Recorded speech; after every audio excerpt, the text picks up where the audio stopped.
that we'll be going over with Ben. You're live.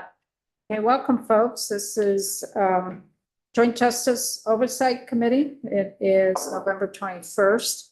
We're a little late in getting started. We were waiting for a quorum, and parking is an issue because there's a lot of folks in the State House today, so we needed to wait for folks to come in to the committee room so we could start the meeting. We're going to start first with picking up where we left off at our last meeting, which is really talking about earned time expansion. You remember, folks, there was legislation last session that passed that asked this committee to weigh in on whether earned time should be expanded to folks who are on parole. It is currently available for folks who are incarcerated and for folks on furlough. So we took some testimony on that. And also the other issue for earned time is, should there be a form of earned time for folks who maybe are participating in an educational program or a trades program, apprenticeship. And so Ben has drafted a letter indicating our discussion of last meeting, which we will go over. But one thing that we also are very concerned about before there's any expansion of earned time is we really need to do some work on the victim notification system that's housed within DOC. And I know Representative Lalonde has talked about this, that his committee, this upcoming session, will probably be doing a lot of work on this. So that's one of our issues that maybe, I don't know if we want to take more testimony on that at our December meeting, or if the letter, when we go over it with Ben, covers that. So that's sort of the framework that we're working in. We do have 3 members of our committee on Zoom, and welcome. So we do have a quorum. And first, I'd like to get started with Jennifer Pullman, who's the Executive Director of the Center for Crime Victim Services. Jennifer, why don't you come on up? We didn't have time to get to you at our last meeting. So I really appreciate you being willing to be here today. Oh, and thank you for giving me time. It's really important for me that you heard from the survivors that were present, as well as Christopher Lucasek, who had done the work with the state's attorneys and drove all the way from Wyndham County. So that felt like, I kind of feel like I'm one of those usual suspects. So it felt like they needed to have that voice and space. So thank you for making space for me today. So for the record, I'm Jennifer Pullman. I'm the director of the Vermont Center for Crime Victim Services. Some of you have heard this feel a little bit too often, but I do want to just speak 2 sentences about what the center does. We both administer the Victims Compensation Program, the restitution unit, the restitution program, as well as administer 267 subgrants to the state of Vermont, generally nonprofit organizations. So there's a lot of that piece that's going on. We also do advocacy, as some of you know, here at the State House, monitoring policies, making recommendations in terms of proposals, changes, and interfacing and collaborating with stakeholders in the system. So you have a very full agenda. And I know how this goes. So in terms of playing catch up. So I have the luxury in some ways of going last. And I've heard the committee discussion. I haven't seen Attorney Navraski's letter, but I do understand that there's a real concern on focusing on that notification piece. And I can't be more thankful because this has been an issue for me for years. So I'm going to adopt his paradigm in terms of that merit versus capacity logistics piece. And I'm not going to go as much into the merits. And I think some of you who've heard this will be very happy. And I'm going to focus more on the logistics. I want to start by stating that, to be honest, nobody cares more or is invested more in making sure that people who have committed serious crimes, when they are released, are not at risk to reoffend. and that we do everything we can in the state to mitigate that risk. The reality is here in Vermont, and it's a good reality, is that we work to get people out into the community, and we work towards providing supportive services for that process. But I really want to encourage people to think that survivors, victims are really invested in being a part of those reform efforts. I think sometimes there's an assumption that they don't want to be a part, or they might not have much to offer, but they're invested, we're invested in making sure that this works. And you heard from Anna and Kelsey last month, and it's my honor to work with victim survivors every day who understand that they might not be making changes for themselves, but they want to put purpose to their pain and make changes for other people. And one of the things that I've learned,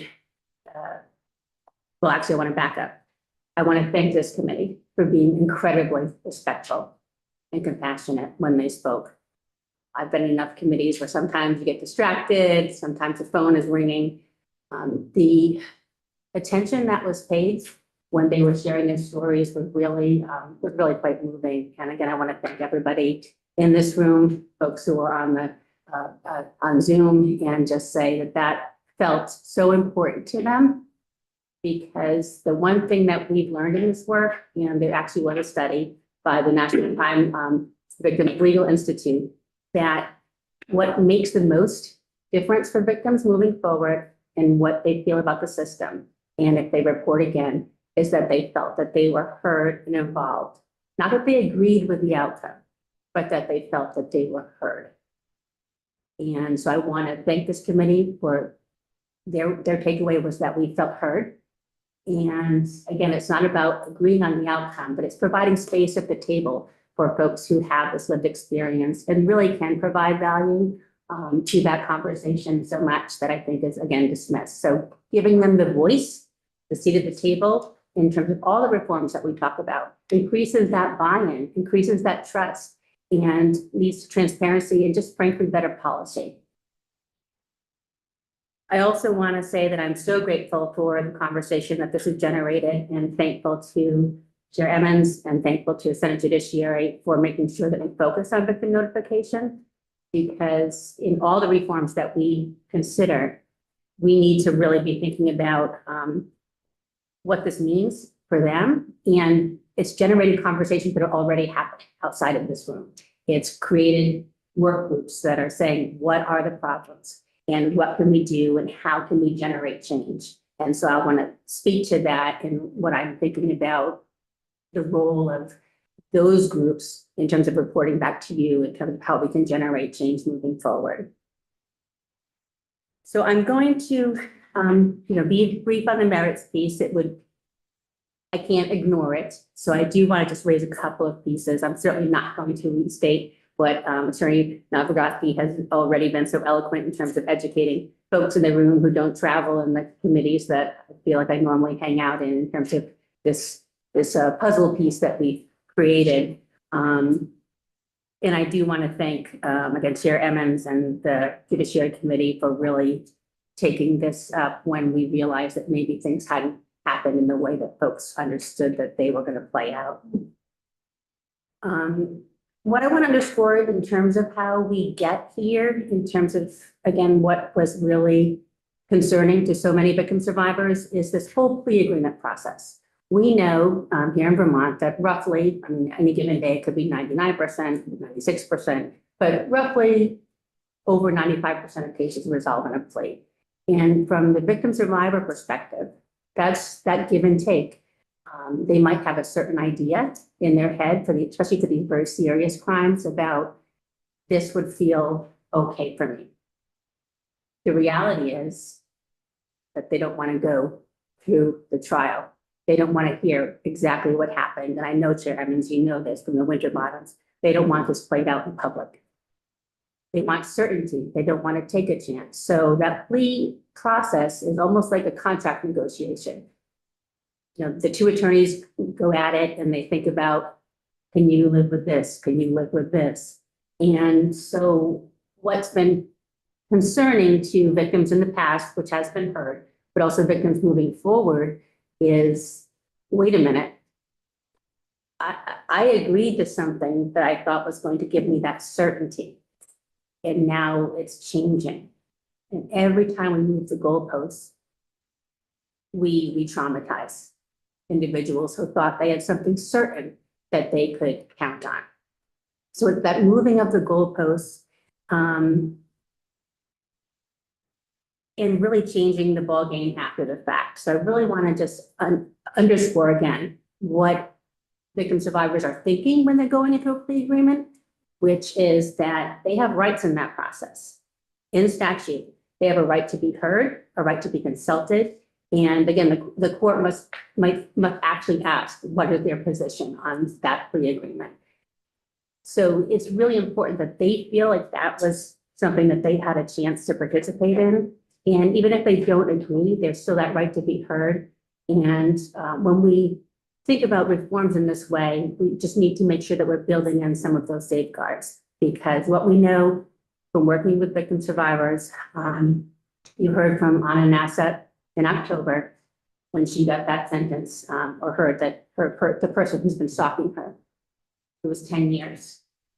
And what she said to me, or what I believe she said to this committee is, okay, I know I have 10 years to live my life, but I don't know what happens after that.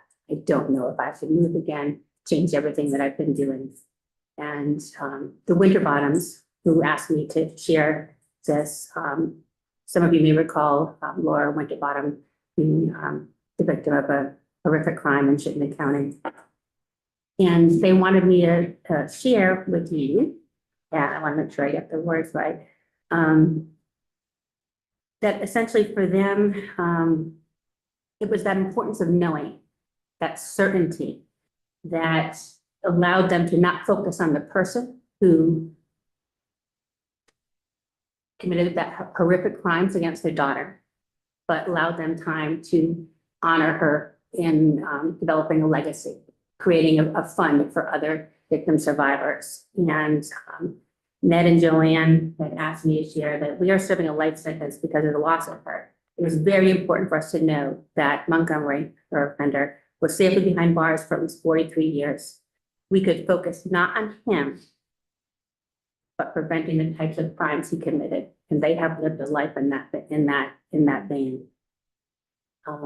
Another survivor who specifically asked that I share her quotes, and I know Chair Emmons has heard this, but she's a victim of sexual assault, was a victim of sexual assault when she was young at a sleepover. And what she wanted me to share is that the trauma doesn't end for me, and unfortunately never will. I don't have the luxury of behaving the way I'm supposed to, or obtaining a degree so that my trauma goes away earlier. I don't have the ability to reduce my survivor sentence. So I emphasize these words because I think it's really important that what I hear is that at some point the sentence needs to mean something.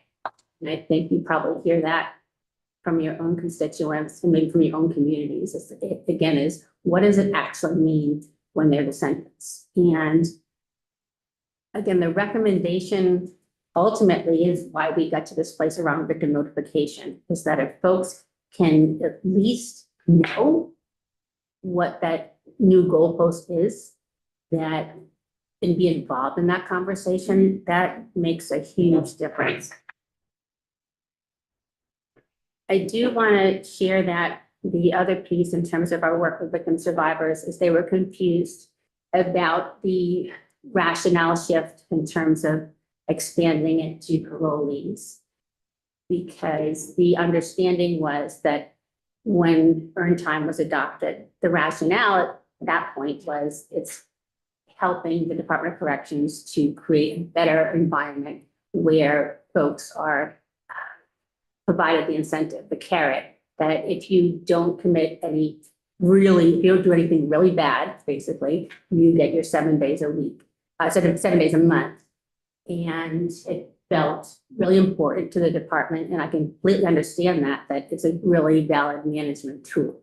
That wouldn't also involve other challenging calculations in terms of whether somebody had been going to programming or, they're actually participating in some of these other pieces. So I understand that. And in my conversations with survivors, they're confused about how that transfers to parolees because they already have that benefit and gift where they're out in the community. And it feels to them that the incentive's built into that process, whereas you don't do anything really bad and you don't get brought back in. So there are questions about how that shift is necessarily a natural one in terms of where they sit. So I'll go to the logistics and capacity because I promised I was going to not belabor those merits pieces. You've heard and this already, that the concerns of the center advocates and survivors, that reforms have been predicated on the assumption, because you only know what you're told, is that we have a well-functioning victim notification system. We've heard that that's not, unfortunately, but that's not the case. And, you know, I really appreciate Christopher Lukasik and all the work he did to gather information from state attorneys advocates, and grateful to Anna and Kelsey for sharing their stories. And what I hear is that the system currently is described as a blunt tool. Concerns about a lack of case specificity in blank forms that are going out to victims that sometimes don't even pertain to the actual case, but might pertain to another case the offender has been charged with. The languages that it's provided in currently are only Spanish and don't reflect Vermont's non-English speaking populations. You've already heard this from Christopher Lukasik. The materials and letters that have been shared with me are not trauma informed and really need to be vetted by the disability community. I was shared one proposed letter that they thought should be handed out, by they, I mean the vendor, should be handed out to victims. And it was a page and a half, very small font. I got 2 sentences in and I was like, I can't even read this or understand it. So something the center really prides itself on is always making sure that we run all of our materials by this disability rights, so that people are, especially in trauma, but when you have experienced trauma and you're not a native Vermonter, you're not an English speaker, or you have challenges with disability issues, we need to make this more accessible. The menu you've heard is no longer available. It used to be a potential, and I really think that that's important. By the menu, I mean giving victims the agency to choose how and when they want to be notified and of what. Victims are not a monolith. They might choose somebody. I know lots of victims who need to know every single thing, and others are like, no, I can't, I just can't. But we need to give them that agency back, because in the victim services world, the number one thing that we know that we can do, because we can't make everything right, but we can give them back their power to have some choice in the matter, some agency in the matter. And restoring that menu feels really critical to me as well. And then, you know, in speaking about those challenges, what I've also heard several times is this term that it requires a savvy victim, and one who has the capacity to hunt down information, to go onto the internet, track down if somebody's earned time, that this is not provided.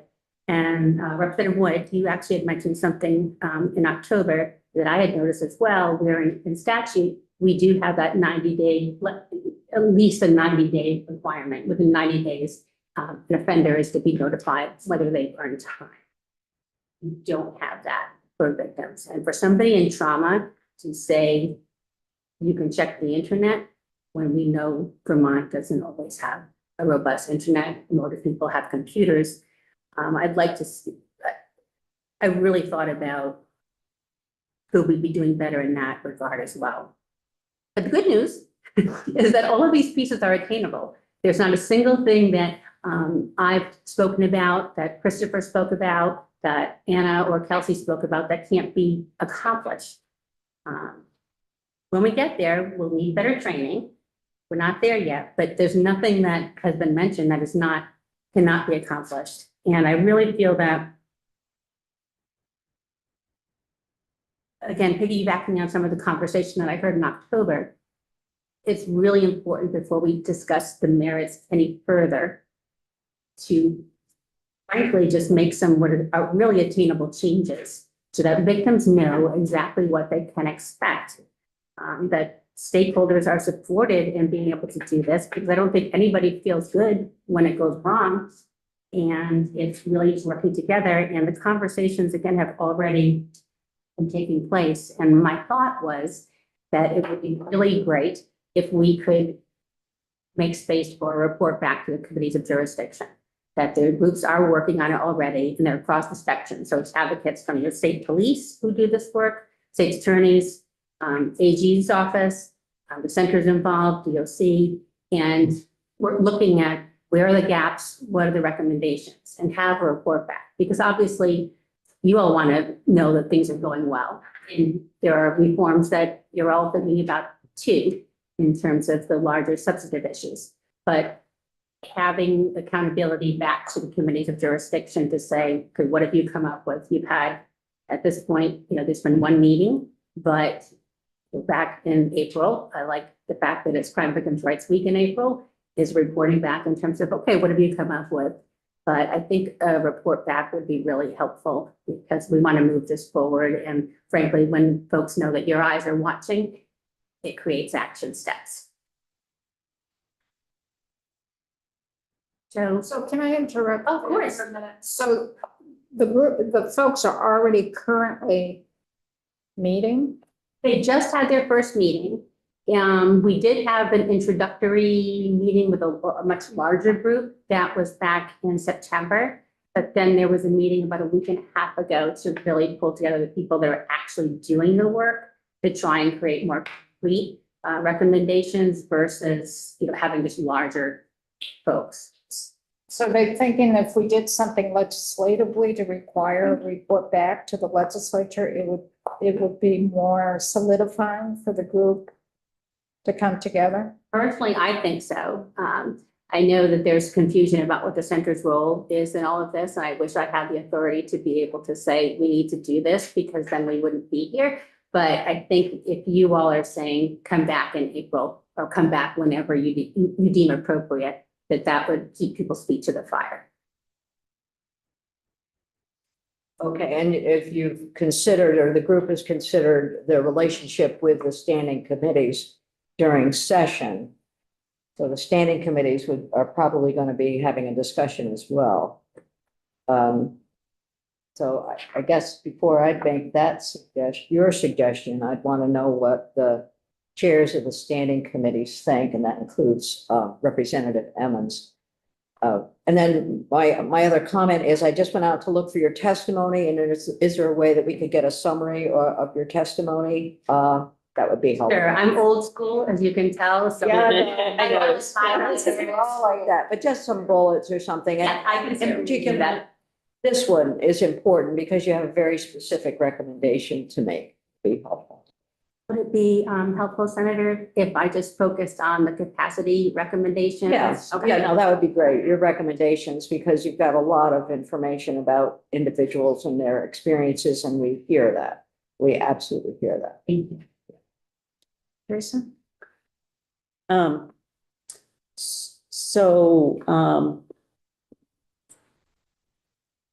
had, this is more of a comment as opposed to a question, but the folks who actually operate the blind system at DOC are happen to be constituents of mine and asked to meet with me after the last meeting, and they acknowledge that there definitely are improvements to be made in how the system operates.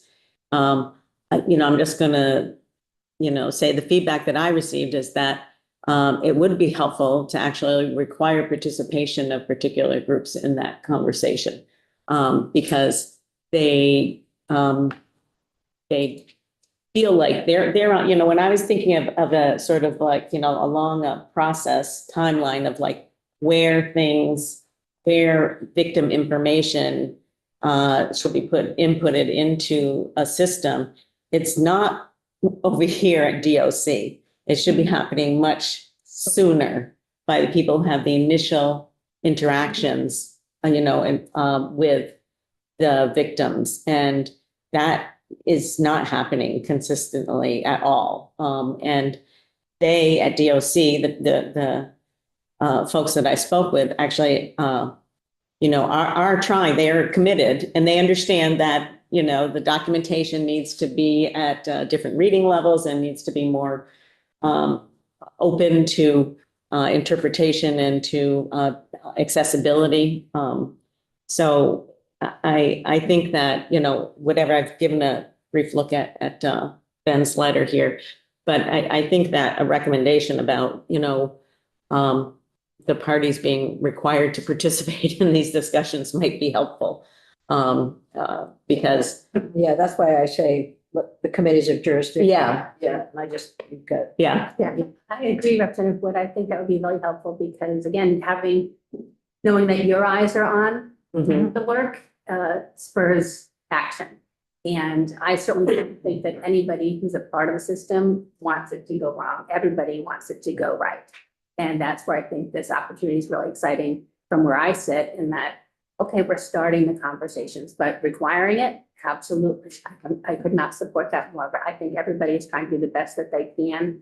And, you know, that's where I really hope that if there are even questions about what do we need to do the training differently, what do we need for resources, that comes out of this. And I do agree with you 1000% about that gap that you heard Kelsey speak about. When somebody is lodged on a Friday for a very serious crime, state attorney's advocates will get that maybe the following week, but we don't know when that crosses their desk. And they're the ones at that initial piece that are really responsible. If the law enforcement person's not doing that, we know that the state of law enforcement in our, you know, in Vermont right now, and that it's hard to fill positions. And I'm really concerned about that weekend gap, that in how we can really address that, because that's where folks are really at risk and people are not being held on bail for obvious reasons in our state, and they're out and the victim, as in Kelsey's case, has no idea. And so I think that that's a really important point of focus, is who's doing that in that initial phase when no actual advocate has their hands on it. I think that I agree with you 100%. And I think that my recollection of what the statute says kind of puts the onus on DOC. And I think that that's way too far down the line. There needs to be you know, a change in the statute that you know, recognizes that the actual contact with victims is much sooner, and that there's a responsibility of the people who have initial contact with the victims to participate here. And you know, I just want to say that the folks who are operating the system, they stay up nights and weekends worried when they find out 2 weeks later that, you know, something has happened, you know, with a person who's been in custody, and they're ultimately extremely concerned about the victims. I mean, that's what is keeping those folks up at night. And so this is I guess part of the recommendation, I guess I would add to the letter that Ben has. Hopefully you didn't take anything from my statements that suggest that people are not horrified. No, And distraught when something happens. I No, just think not that at all. now, again, this focus has enabled these conversations to happen in a meaningful way. So if you'll want to require it, I would be very, very happy. So we do have another question. Nader? Thank you. Yeah, no, I fully support and agree with the idea of having victims be more involved, especially at the beginning. I think just some things to take into consideration when we're talking about making a requirement for victims is, you know, unfortunately, especially in domestic assault situations, there are a number of situations in which victims of domestic violence don't want to participate in the process. And there's a number of reasons for that. And it can be very difficult to get in touch with them. And, you know, sometimes victims are also indigent and, you know, may not have access to communication or reliable communication. Other times they understandably just flee the state and go elsewhere. And so I just think that, you know, when we're talking about creating requirements, you know, we also want to think about, you know, if there are requirements, what type of roadblocks could that create for both the state and the defense that would cause a case to come to a standstill or not progress further? So I don't have a solution, but just something to think about. I just wanted to clarify, I'm not talking about requiring victims to do anything. I'm Right. talking about the- requiring the system But- pieces, the SAVAs, the Jennifer. attorneys, right, yes, the other players, and it should always be up to the victim about whether or not they wish to participate in this process, but that itself should be known in the system. SPY has done a wonderful job in other areas of the statutes in terms of saying it's up to the victim to opt in, to opt out, and to choose which rights they want to exercise. And so absolutely, again, agency is all about the work that we try to do as advocates. And so I understood you, Representative Wood, that he's like, no, we want the people that can make those decisions to come to the table, and that does not show up. Yeah. Is there more testimony? No, I just want to, thank you very much as a committee for taking the time. I really am heartened by this opportunity that is presented here. And I think that we can work together to really get this right and to do no further harm. And again, really appreciate your thoughtful attention to this matter. And again, especially this committee's treatment of the respect and the compassion you show to the survivors who bravely share their story.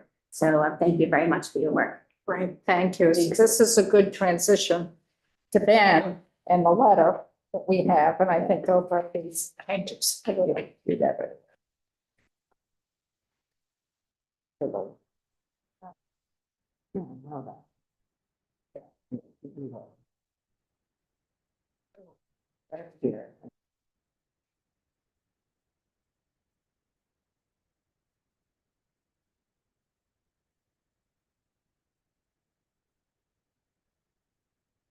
So Ben, welcome.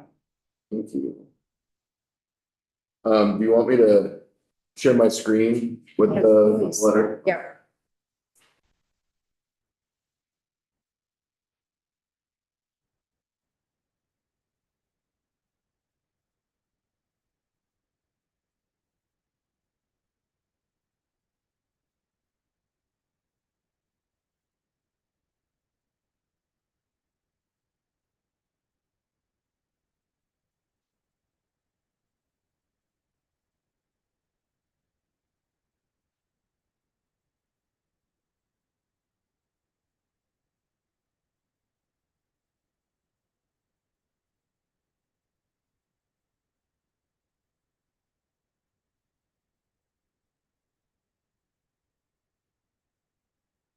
So for the record, Ben Novogratski from the Office of Legislative Counsel. Happy stick season to everyone. It's deer season. And deer season, yes. So before the committee is a draft letter attempting to memorialize the recommendations from the last meeting, and it seems evident to me that there'll be some changes given the last conversation, but I'll just read through it briefly and then I'm happy to answer any questions. So pursuant to Section 3 of Act 159, which was the enabling statute, the Justice Oversight Committee is charged with reviewing whether DOC's earned time program should be expanded to include parolees, as well as permitting earned time for educational credits for both offenders and parolees. Further, the committee is charged with examining the current operation and effectiveness of the department's victim notification system and its capacity to handle any such expansions. As a result, the committee submits the recommendations contained herein to Senate Committee on Judiciary and the House Committee on Corrections and Institutions for consideration during the upcoming biennium. After soliciting testimony from interested parties and discussing the issues, the committee recommends that the earned time program should not expand to include parolees at this time. Additionally, the earned time program should not expand to include educational credits as another pathway to sentencing reduction. During the committee's examination, it discovered several issues with the department's victim notification system, including the efficacy of the system, who is responsible for notification, and problems with the user experience. As a result, it is recommended that your committees explore which entities should be responsible for notifying victims of an offender's early release through the program. Specific entities to assess are the Department of State's Attorneys and Sheriffs, the Judiciary, or the Center for Crime Victim Services. Additionally, it is recommended that the system be overhauled or a new provider selected to ensure that the victim notification system operates as intended in compliance with state law, and that users are able to customize their user experience to mitigate against re-traumatization. That was meant to be militate against re-traumatization, but change that. And from the testimony, it seems that potential additions could include asking the standing committees to explore a working group to assess these issues and report back at a later date, or to solicit testimony during the upcoming session from stakeholders, sort of with that working group, and report back as the ultimate goal. So what is the committee's which angle? Oh, I'm not sure about the angle yet, because I'm not sure that. I don't know, but one of the, I'll have an opinion about that in a minute. But one thing before I lose the thought is, when, in that last paragraph, and users, customers to mitigate against, I think one of the things that, should be added to this, it's not just, notification of offenders early release through the program in the middle part of the thing. You know, part of the issue is whose responsibility is it to obtain consent or to enroll the victims in the system, to begin with. And that's part of the issue. So, from my perspective, I would like to add something there about whose responsibility that is, and for the committees of jurisdiction to identify that, take some testimony and identify about that. And maybe that's done through a working group, or maybe it's, done through testimony. I'm not sure. I mean, right now I know that people are coming together. But again, I think that the committees of jurisdiction, I would love to see that, folks continue to work on this, and then the committees of jurisdiction pick this up and, I guess pull in those folks who have been meeting and, take further testimony. And then, is it only your committee, Alice, or is No, it would be it House Judiciary as well? Yeah, that's what I thought. I Yeah. think it would be both committees, because there's a system that's in place that deals within the state's attorney's offices that deal with the victim pre-adjudication and during the adjudication process. And then after the person's adjudicated, then it kicks in to DOC, particularly if they're just incarcerated, not if they are not incarcerated, or is it just for folks who are physically incarcerated? So there's two systems. And the question is, how soon in the process are victims enrolled Mhm. and then notified, by whom? And then how do those two systems, the one that's on the county level with the state's attorney, interact with the one that's in DOC, or vice versa? Isaac, if you could identify yourself for the record. Hey, Isaac Tatum, I'm the policy director for GOC. It's nice to see everyone this morning. I just wanted to say thank you to the representative for her comments regarding, I think, the scale of the system, the criminal justice system we have in Vermont, and some of the gaps that we see in that system, particularly as it relates to victim notification. And just note for the committee that Vine system is entirely funded by the department, comes out of the DOC budget. And so while there are issues on the post-adjudication end, it is, I think, working to an extent for DOC. I think the last joint justice we heard from some other players who are using the system, but it doesn't quite meet their needs, and that's where we see some of those gaps. So I think that needs to be part of the conversations that we have in the months to come. Mhm. And I mean, from what I understand also, there are elements of the system that aren't being used at all that, potentially could be implemented, so it's a, I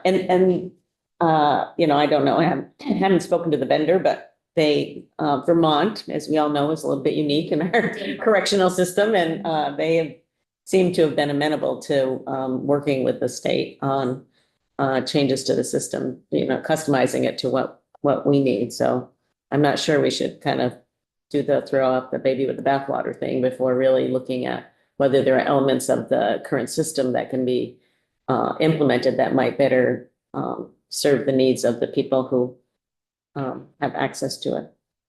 So the question is, do we do that through this committee, our committee, recommending the establishment of the working group? Or do we give that as a direction to our standing committees to look at, with the possibility of those standing committees requiring a working group to come together and report back to those standing committees? Does that make sense, or is that too convoluted? Well, I guess first, the standing committees need to understand that there is a working group that is doing this. Ad hoc, basically. It's an this ad form. hoc working group, so that might be information that all the standing committees don't have, although most of them are sitting. I was going to say, At do you this have- meeting. But it would be helpful, I think, to acknowledge that there is an ad hoc working group, and the determination of whether or not that is the group that comes back with decisions and to, fix them into some kind of statutory responsibility. So that's one. Then how long does that take? So I guess I would recommend that we suggest that the working group continue. But the question is, for how long? Is it going to be April when all the legislation is passed? Is it February? If the working group knows that committees will be, that we're recommending this, then maybe, but we don't know that the working group is complete. So, rock in a hard place. I think mentioning it in the letter, though, that Yeah. we understand through testimony, there's a working group currently Yeah. currently trying to address some of these issues, and then saying back to the committees of jurisdiction to take testimony and try to resolve the issues based on recommendations from the working group. People, if we acknowledge it here, I think in writing, then I think people, and we acknowledge that that's going to be the vehicle for some of this information to come into the standing committees, then people will be more likely to participate. Ben? Another suggestion could be, in addition to the letter with these recommendations, and at my own expense, is to put in a drafting request now to create the working group to kind of expedite this process and give, so that could be done simultaneously. You'll have the letter, then by the session, the bill could be ready to go to be taken up and tweaked, or however the committees feel. I guess I'm hoping that maybe I'm being a little too ambitious in this hope, but if we have a bill to create a working group, then that's I know it'll work its way through the process, but I would like to see by the time we pass a bill next year that we've passed bills that have updated the statute to be more reflective of what is actually going to work, not a bill that For a work. has a working group to Right. come back. Come back with a solution. Right. So I'm gonna put the two folks from Judiciary Committee, the House Chair, and the member who's on the Senate Judiciary Committee, who is Vice Chair. I'm gonna put you both on the spot. Martin has his hand up anyways. Okay, I can't see you. Can we take the letter I can't see you down? with your Yeah. hand up, but I'd like to pick your brain, both of you, in terms of how do you see this playing out? Yeah. So Martin, I'm gonna go with you first, but I can't see you because we got. Yeah, 1 second. There you go. There we go. I love your background, Martin. Oh, gosh, oh.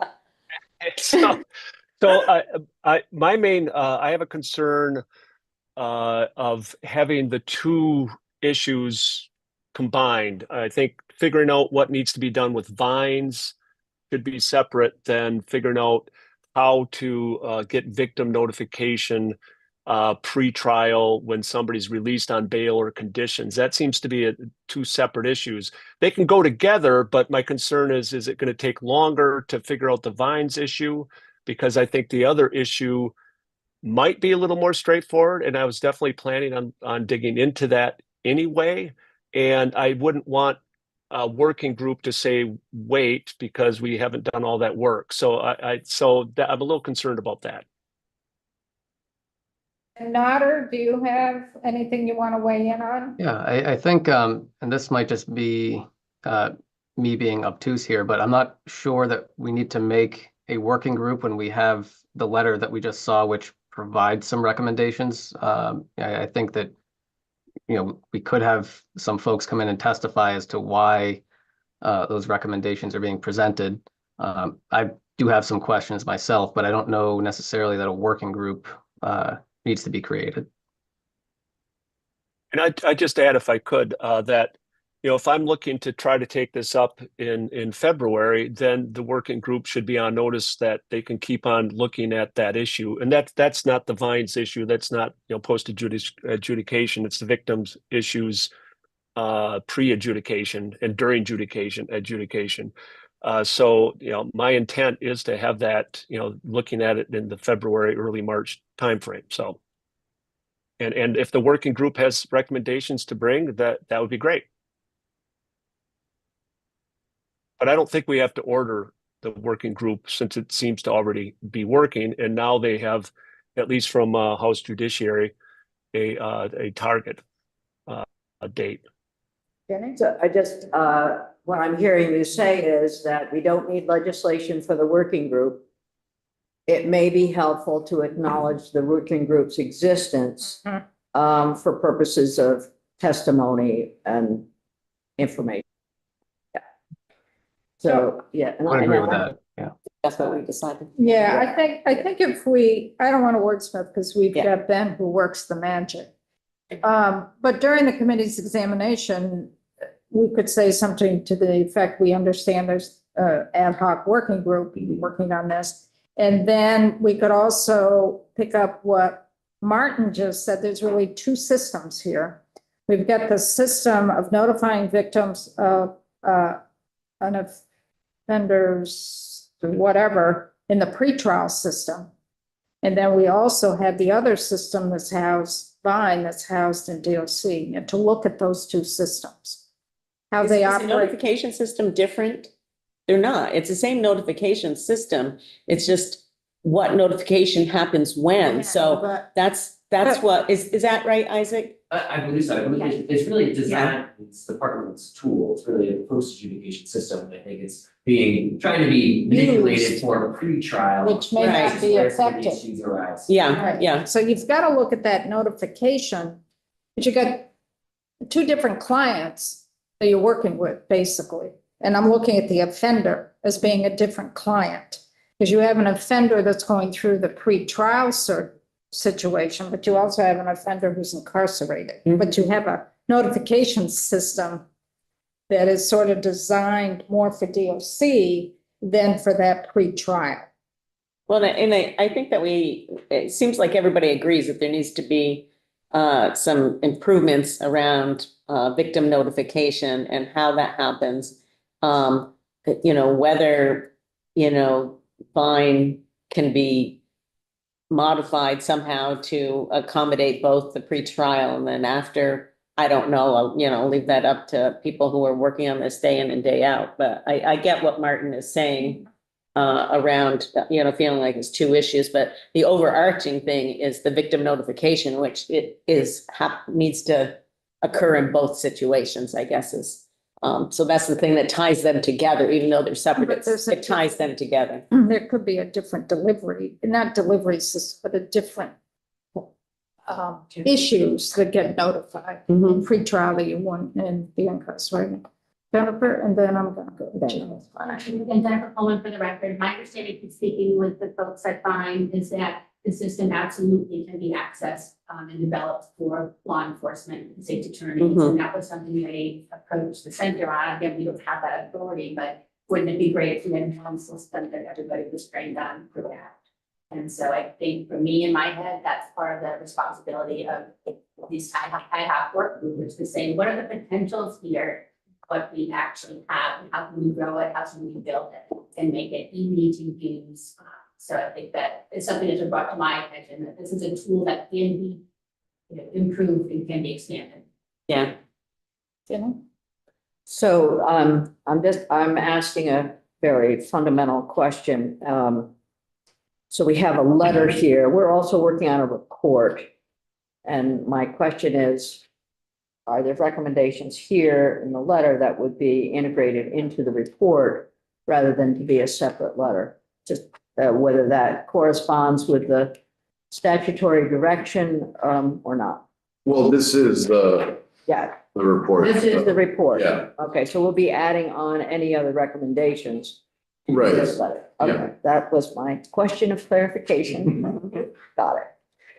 So Ben, you've been thinking, do you have some suggested language? I think I want a little time to kind of wordsmith some stuff. Okay. I can kind of do it on the side now or during lunch hour, whatever your preference is. Whatever works for you. Okay. But just to clarify a little bit, so we want to recognize the existence of the ad hoc working group as basically a resource that could be tapped during the session to get knowledge of the system and its shortcomings. And then Areas of improvement. right, areas to improve, that's the better way. I just like to be positive. And then the victim notification system is one single system that's essentially being used for two different purposes, pre-trial and post-trial.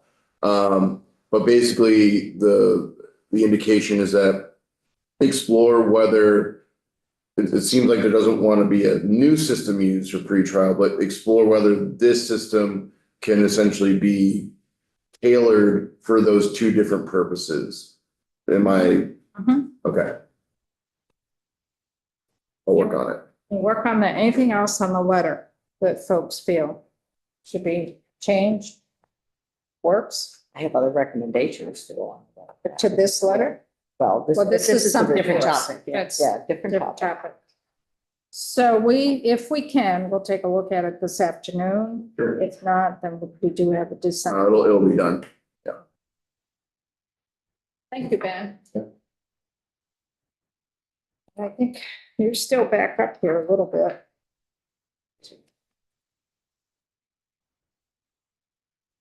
So we're gonna shift gears a little, and Ben, I think you're gonna be back up here too.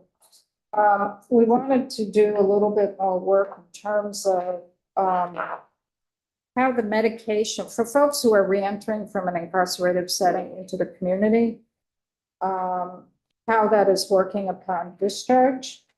We did work and put into statute this last session, and Ben went over this at our last meeting, that mirrors what the welfare contract is with the state currently, that when an offender is released from an incarcerated setting, that they will leave with up to a 30-day supply of medication that they've been on,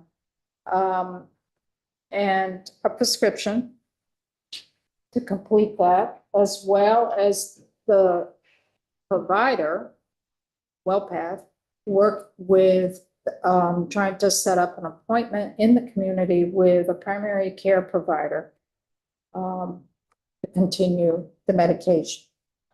That was in statute. That reflects what's in the WellPath contract. So I have a question about that. So I haven't read the statute, but this is what somebody told me that the statute said. So I'm asking for Well, we got Ben clarification. We got Ben here, yeah. Here. Um, You want to come back up? Sure. Do we have, so my question was, does the statute say that medication assisted treatment is supposed to be, you're on MAT. yeah. Okay, that's different. Oh, okay, I'm sorry. 30-day. Yeah. Yeah, Well, it is, but it's related.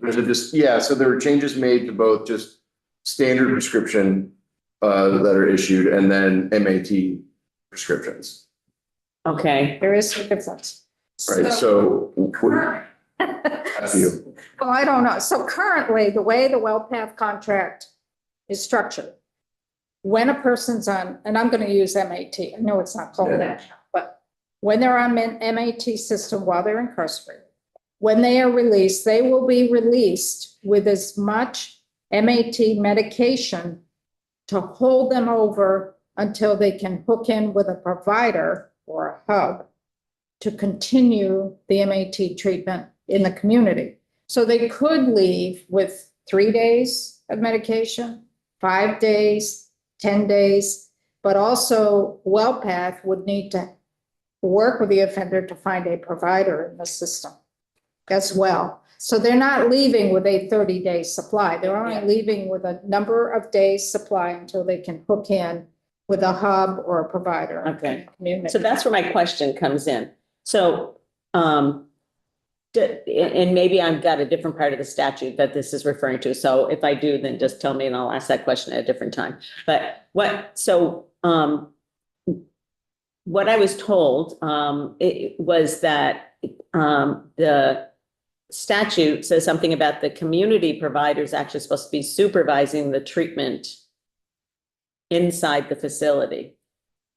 No, No. well, it's WellPath. Well, I know that's what it's in the contract, but is there something in statute about the hub and spoke participation in substance use treatment for people inside a facility? I'd have to double check that for you if it's in, but in the. I might have been referring to something In the different. than I portions don't- that were just amended, no. Okay, But I can scan the statutes surrounding that and double check. okay, Yeah. So, and related to that, then, having a person released with sufficient, medication until they meet with their provider. Does Wellcraft make the appointment at the hub? Is that something that happens pre-release? And that's sort of so because there might be a wait list for folks to get in, and that might determine the number of days for which they have medication. So just that one transition, who makes the appointment? DOC or the provider, while they're in the facility. So How many days before release does that happen? this whole process is gonna start probably Days. 30 to 90 days leading up. But yes, the requirement is on the department or WellPath to identify a provider and schedule an intake appointment. Okay, so that then determines the medication that goes out of the door The number of with, days yeah. for the MAT. And we're trying to minimize the number of days, I would think. I don't know how we do that, but That's for the MAT. yeah, Yeah, that's If right. they're on Yeah. regular medication. yeah, no, that's. They They can get 20. leave with 28 Right. days supply in hand and a prescription. Yeah. But that also, the language you just referred to about the department or WellPath contractor working to set up an appointment with a provider also occurs for folks who are on regular Yeah. medication. That's just. Yeah, obligation for both. Right, for both. Yeah.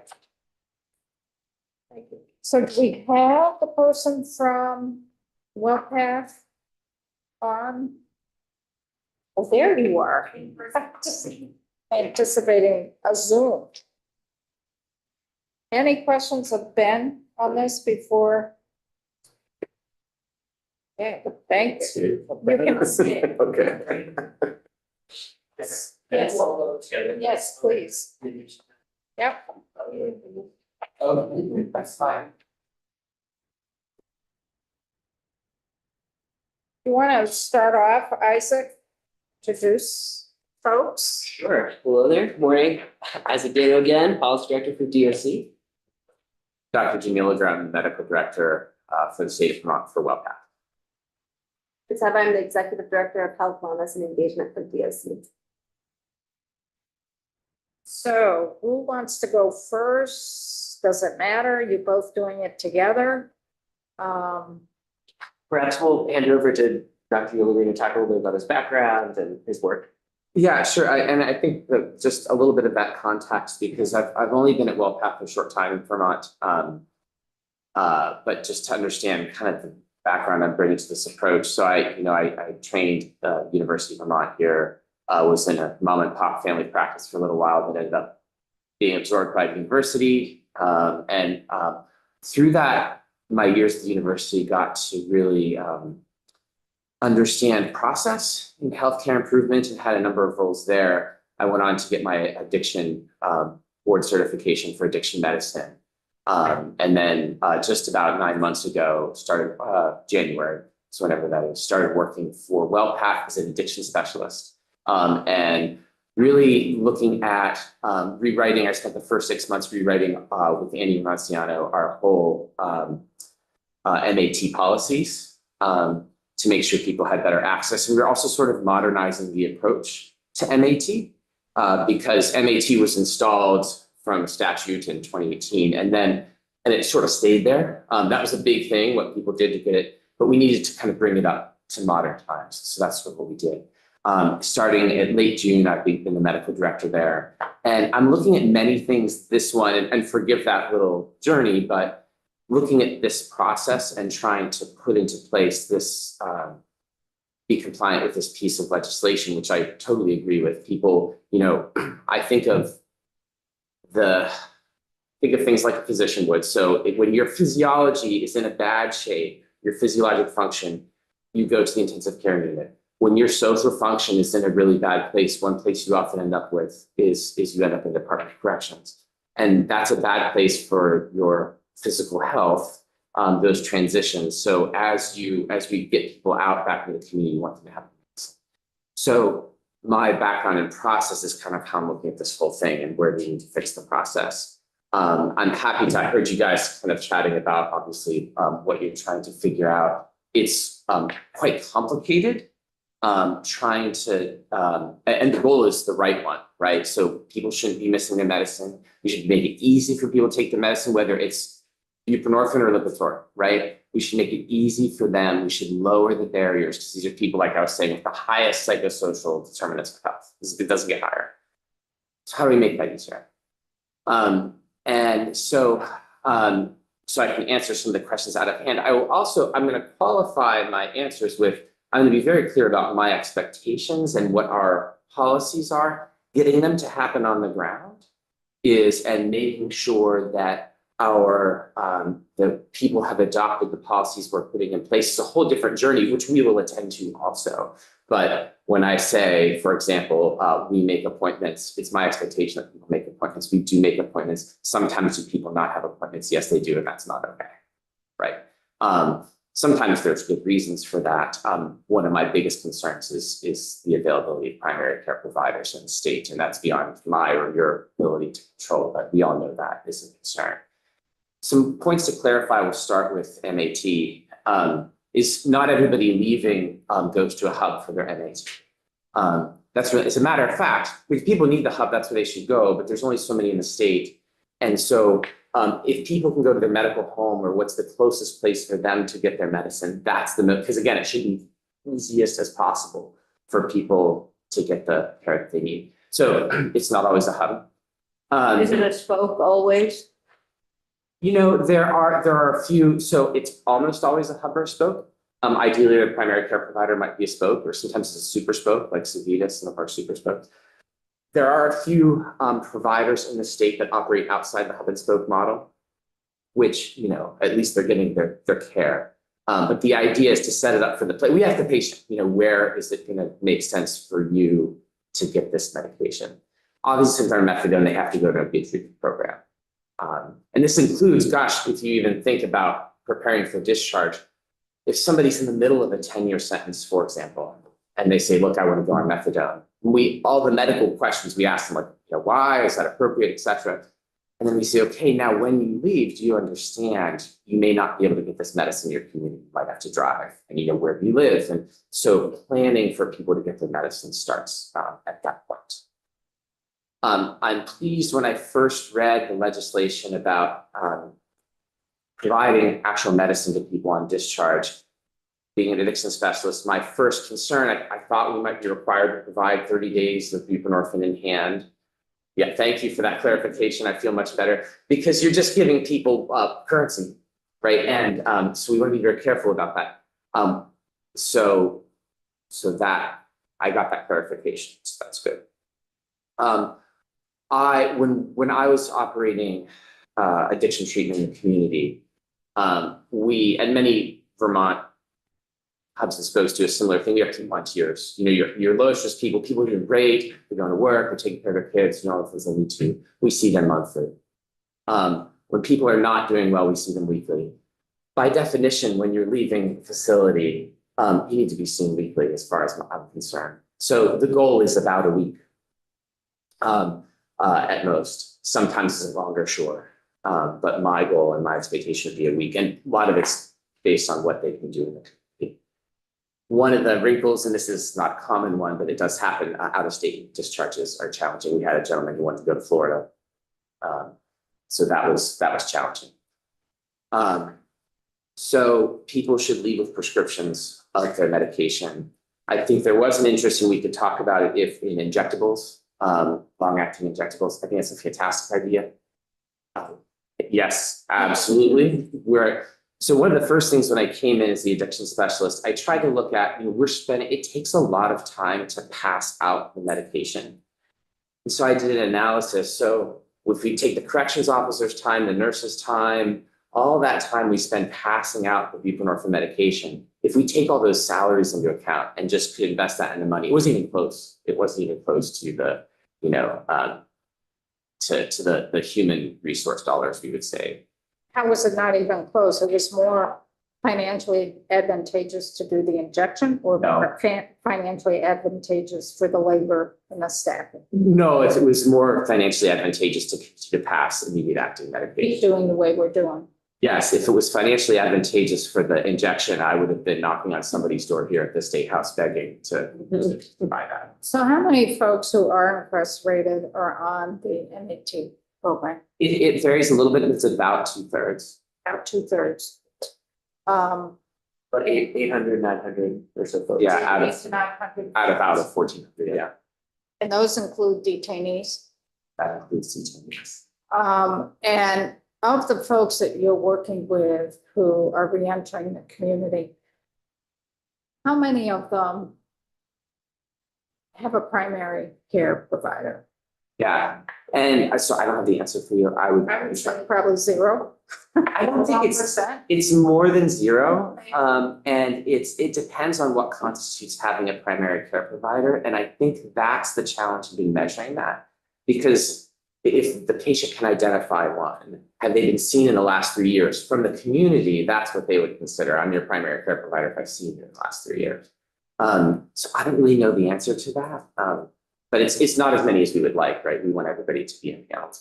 And what's the lag time that you've been seeing just to actually have that person, the person who's reentering, have an appointment set? Is it a month down the road? Is it 2 months down the road? For MOUD in particular? When a person, an offender's reentering, and you're hooking the person up with a provider, and it's not, maybe it's not an MAT, maybe let's do it for both. What's the time for hooking up with an MAT provider? Is that done within a week, the person being able to access, or longer? And then for a primary care, if the person without the MAT, how long is that before they actually get in to see a person so that they can get set up for another prescription? I know the MAT answer better, and it's usually within a week or so. It depends. The most challenging ones, sometimes we're told by the community provider, have them call when they get out. Have them what? Have the patient call when they get out. Well, that doesn't work. No, that isn't. Believe me, right? And so then the question I'm getting from my providers, I know that happens because my site providers call me and they say, how much should I be giving them? And we have to guess. And I totally agree that that's not okay. But it depends on who that community provider is. But by and large, we're often able to make that appointment. the physiology appointments, the like for your primary care provider, I don't have a number for you. I don't know if I figured, I don't. I mean, I'd be happy to get that. I would be interested to know that number myself. That's, so, and you're more focused, I understand, on the MAT, but this is for both, Yes. MAT and the regular. What are you encountering in terms of the barrier for insurance coverage for them to qualify either for Medicaid and get established or private insurance? Most of them are going to go to Medicaid. How is that process working in terms of being able to have an appointment with a primary care provider or get their medication? Yeah, I haven't. So the person who supervises the people that actually do that works, my colleague Shannon Rogers. She would be the one who could speak exactly to that specific experience. I have not heard insurance being a particular challenge, except in some very unique circumstances. Medicare, I know for patients over 65 has been a challenge, for example, in certain circumstances, and I can't speak to the details on that. I have not heard from my people that Medicaid has been a barrier.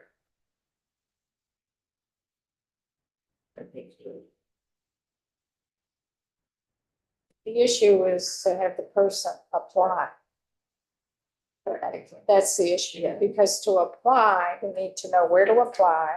They need to have a form of ID, An address. an address, and be able to do it. And that's been an issue. And that's why when we get the 1115 waiver that won't become up and running for a year and a half, will help with that. But that's been one of the biggest issues in terms of the testimony that my committee has received, is folks are not having access to Medicaid or Medicare or even insurance in order to get their prescription to continue on their medication. Now, the challenge, the biggest challenge is when we know a discharge is coming, when somebody's going to be released, that can be planned for, and those people should be getting help with their Medicaid applications. They should be getting help. Yeah, They may that's- not be getting Let's go, help. that's where I want to go. So whose responsibility is it within the system to provide that support? Do you guys do it? Are there sufficient numbers of folks to go in and help and make those connections and help fill out those forms? How does that happen on a very practical level?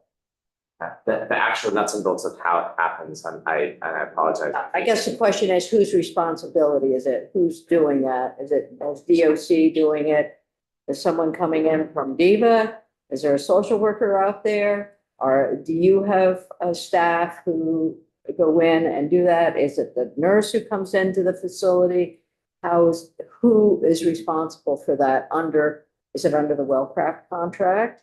Is it somewhere else? I see you shaking your head, so you Yes. know the answer. So the Medicaid application assistance is WellPath's responsibility. So there are people at each site who are tasked with that. But I think some of what Dr. Uliger was, getting at is that knowing people's discharge dates, even when they're post-adjudicated, is difficult.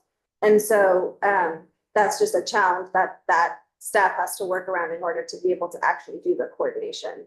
When someone goes into a facility, into a correctional facility, and you know what their sentence is, and you understand what their possible needs are in terms of, do you establish a file that includes the application while they're fresh with that? Is there anything that you do up front before they get to the end of their sentence? Yeah, I can hear our discharge, our director of reentry saying, Intake versus yeah, discharge. I could hear our reentry person saying, director saying that discharge planning begins, just like the hospital, discharge planning begins at intake.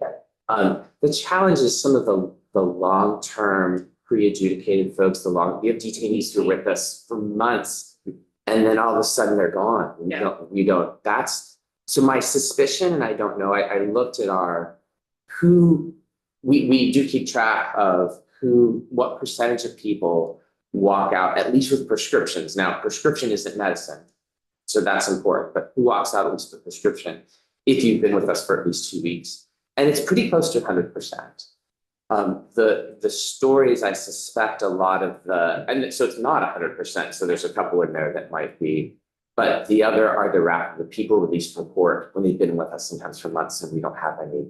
And those are the real challenges. And I have to say, I see our staff working like mad to try and make sure we give people numbers. Please call this if you're released from court. Call us. We'll even after you're released, we're happy to work with you on these things. So I see it happening very hard. And can I add a detail about Please. the prescriptions? So the prescriptions are available to people, and WellPath provides a voucher.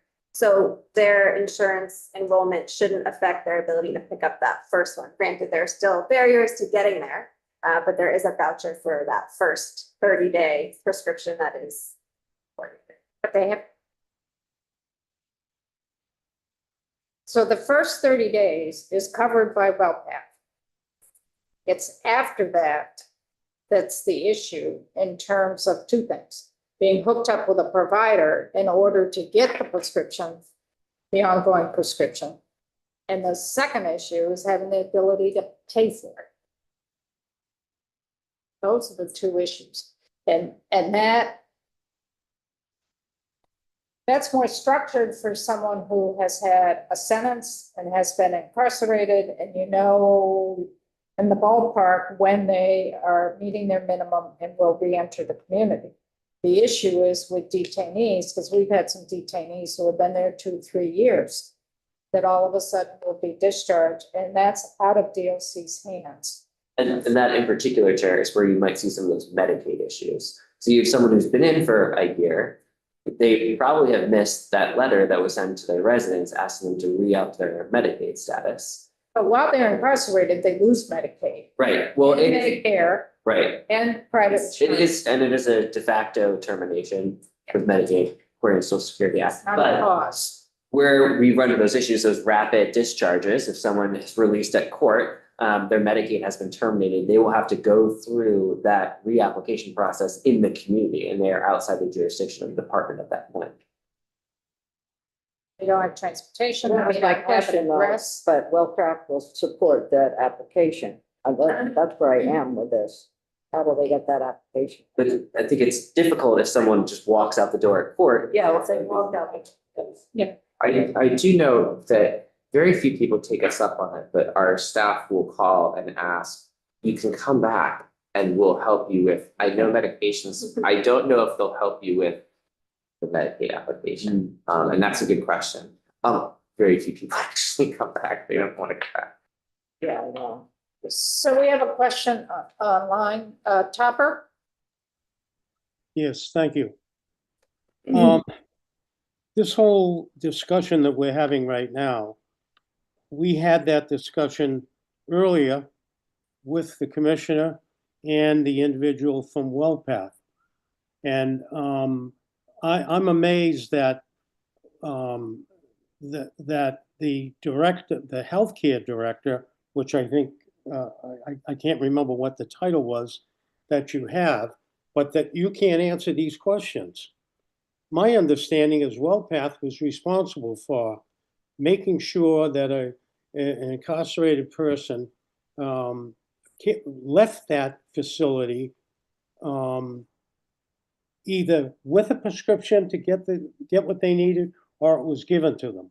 But somebody, because when the person goes outside the wall, they're not going to be able to do anything themselves.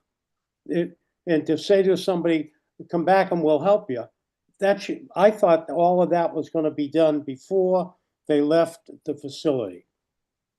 Now, am I right or wrong on that?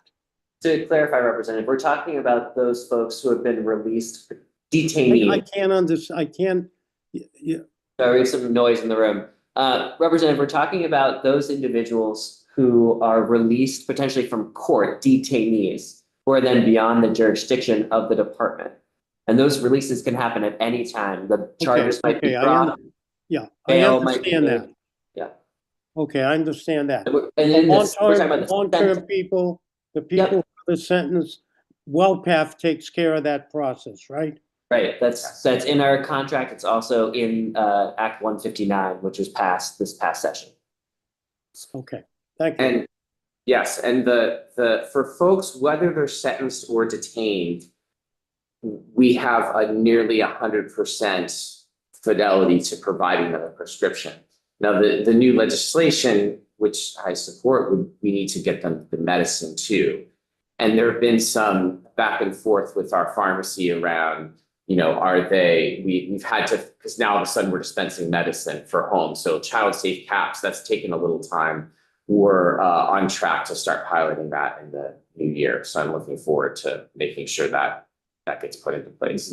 But there's been some practical nuances we had to figure out. And I think the department is also interested in the injectables. We've begun to have those preliminary conversations with our partners at ADH, with community providers as well. I think the funding piece is a question. I hope we have more to share on that in the coming weeks. But it is something I think that would help some of the roots of some of these issues. If folks have rapid releases, if we have folks who would like a shot, and then, that would give them coverage for a full month, depending on the medication they choose and we have available. But I think those are some issues we might be able to talk about more in the upcoming session.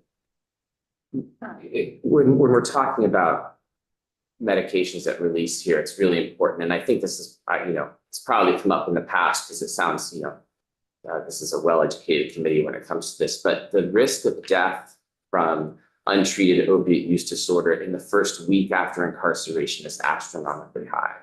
So anything we could do to provide a bridge, it's really high for a week and then a month and then a year, but that's why the interest in those injectables is so high, because the risk of overdose death is so high that week.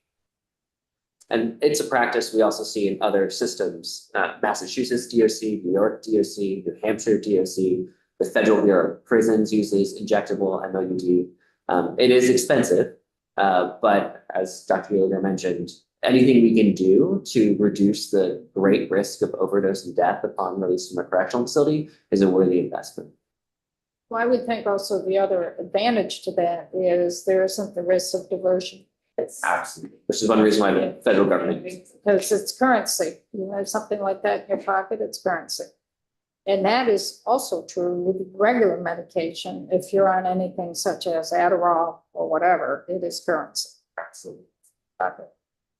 Anything from DOC side on this? That we haven't covered. I think that this new requirement aligns really well with the 1115 waiver work that we're doing.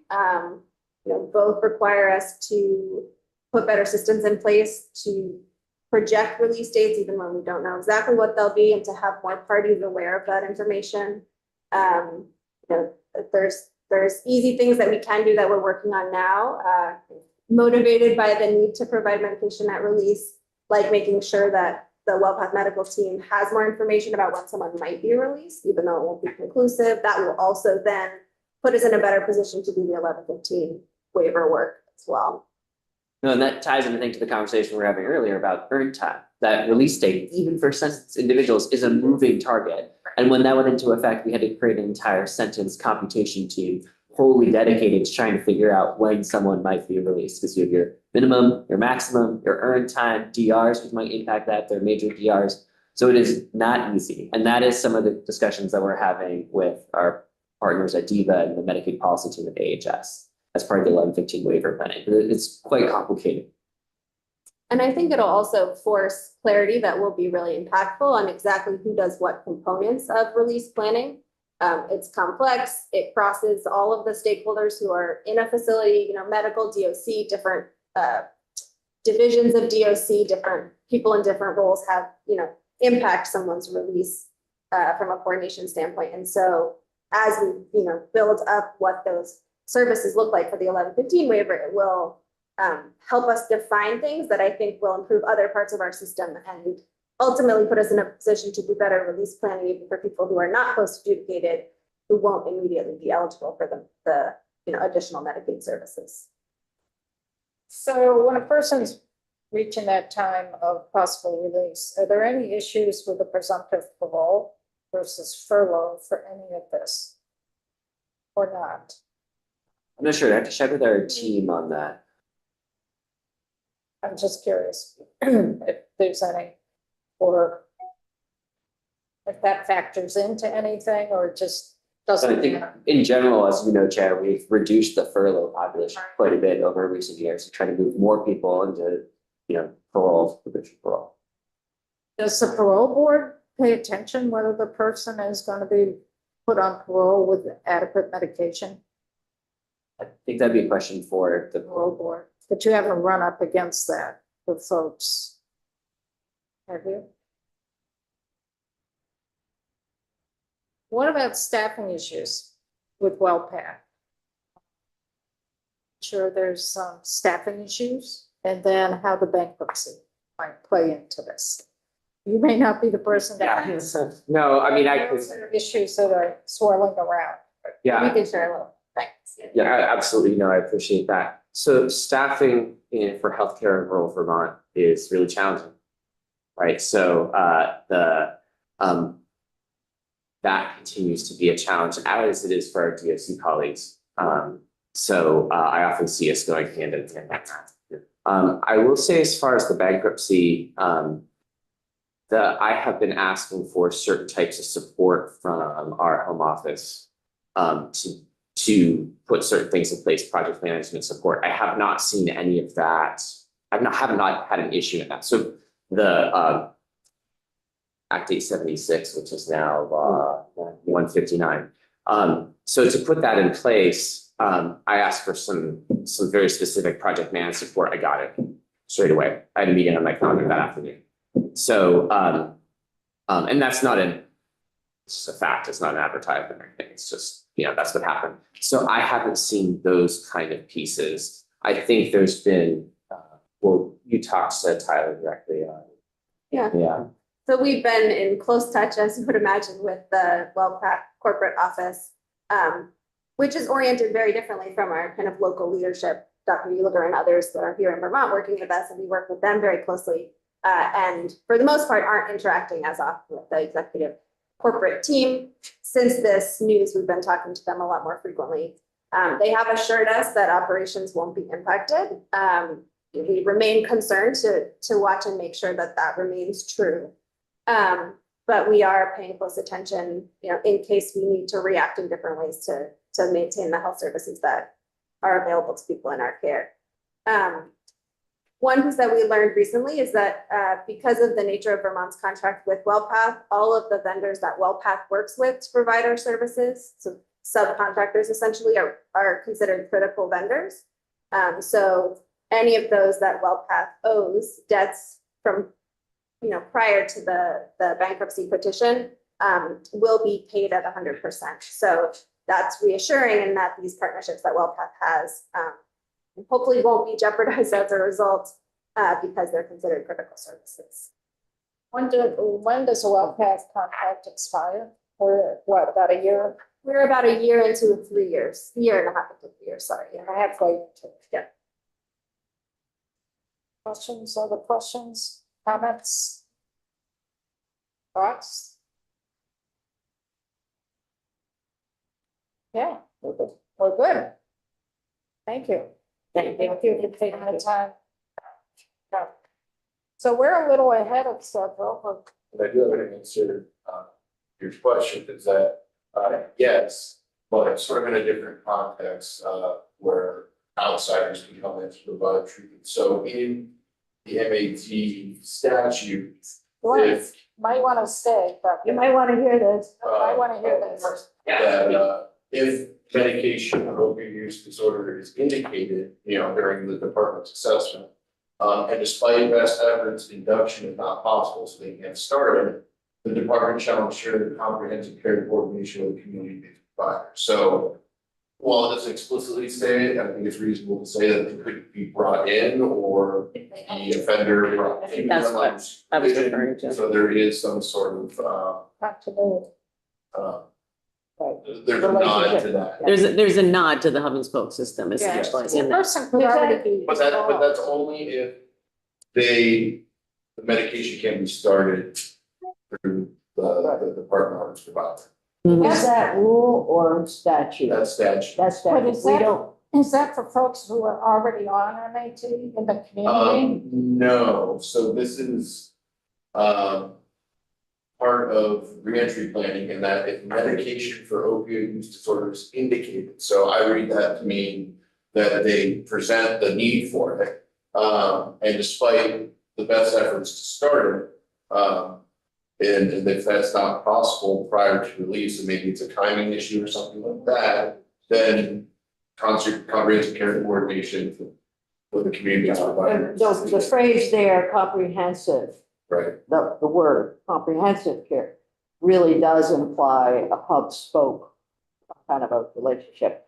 And then, my question, this is statute. And I try and remember what the rules say, and I remember reading them a long time ago, so it would be interesting to see how, the department has put this into rules at some point. They probably Not didn't. today necessarily. As a superintendent. They don't do rules and corrections. Any Romanescu. So it's not specific in this provision, but there are prior references to offender. Yes. Yeah, so not just- Offender, remind us again, that is someone, There's been sections, an inmate is all encompassing. yeah, and an offender is a sentence. Right. So Ben, what's the date on that? I'm just trying to figure out, because that sounds like it's, So was, that was, I have to do further research on when that provision was enacted, but it was not a part of the most recent addition to that section. That's So- how we did the original MA. right, that's what I'm referencing, Alice. History. I remember Annie Romanescu. 2017. Yeah, that was when it was first added. Years ago. There So, was an amendment in 2019, but I don't think it involved that because. right, so that, I think that, it maybe bears updating that language. I mean, I think that at that point in time, it was like, who's going to do it? You know, there was still discussions, it was a pilot, in DOC, it wasn't available to all who needed it. And that might be one of our recommendations that we put in that. Oh, I think too, because I came out of my. I know, We yeah, spent a lot of time on it, and I think too, there was also, we wanted, if somebody was already in an MAT program in the community and then became incarcerated, we wanted that continuity of care, and we might need to connect with their provider or the hub or the spoke in the community. in the community, right. When they first came in. Because Yeah. there were some folks that would be coming in under MAT. So, Yes. And there was. and it's more likely that that would happen, I'm sorry, I didn't, Go ahead. go ahead, no, I'm sorry. I go up here. A lot's happened in these intervening years, I guess, in terms of updating both the community side of things as well as the correction side of things and the experience for individuals who are entering the system. So it just might warrant a review of that language because that definitely now that I look at the timeline, that definitely is back when we first started and we were wondering, how is this all going to work? Yeah, Yeah, and it was. we have more of an idea now, No, so. people were deciding whether this was a good thing to do or not. Right. That's how far back it went. Right. And I remember having Commissioner Baker, or the one before him, Lisa, with Commissioner Algo Bay and Annie Romanescu talking about all of this, so I think it is time. we're dating ourselves. Yeah, I know, it's okay though. It's. Sometimes continuity is good, Really you know? Yeah, because there's a whole new perspective on this whole area, so, you know, we don't want to stay in the dark ages. If I may, there are two situations where somebody wouldn't be able to be started. Would or would not? Would not be able to be started with SPs. And one of them is sort of by the wayside now, and that's, we used to not have a board certified addiction specialist within the department. We do now. And so if somebody's very complex, they call me, we get them started. So that's number one. The second one is methadone. And when you're talking about working with the community partners to make sure somebody gets started, we're not an ATP, so we can't get methadone. So that's methadone. And I can give a few examples where you've done exactly what that particular statute is describing.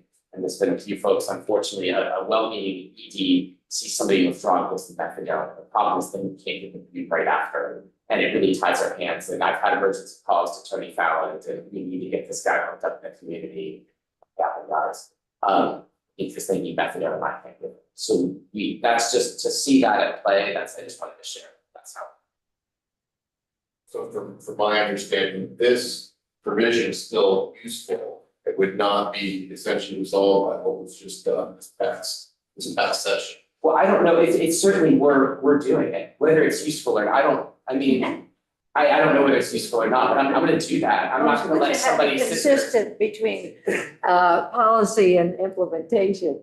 Right, Well, I'm just looking at it from a really statutory perspective, that if it's redundant, or would a repeal of that, the provision we're discussing, somehow create another gap unintentionally, that wasn't covered by what was just implemented. That's what I'm trying to work out. I would, it's if I would defer to the expertise of the group on what would be legislatively helpful. Yeah, there you go. My expertise, my instinct is to keep it. Because I think the situation that you just described is not necessarily contemplated in what was just implemented. Right. Yeah. Sure, and the way, and again, forgive me, but the way we do math now is so much better than it was 9 months ago or 10 months ago. We're doing so much better. And so anything that can support that and keep us moving in that direction, I would support, because I have a lot of sweat equity in this, and I want to go there. We're with you. Okay. Yeah, it would be nice to make sure that the language in statute is consistent with what is what is current practice. I would say, and then I don't want to overspeak, but the corrections is its own specialty in many ways. And so there's a part of me, when I hear, well, have somebody in the community come in and do it, I'd have to be like, please, yes, help us, but can I tell you, can I let you know, there's some things on the inside of how we do things that, it's not as simple as coming in and just doing practice of medicine, doing practice of, it would be, I wish it weren't.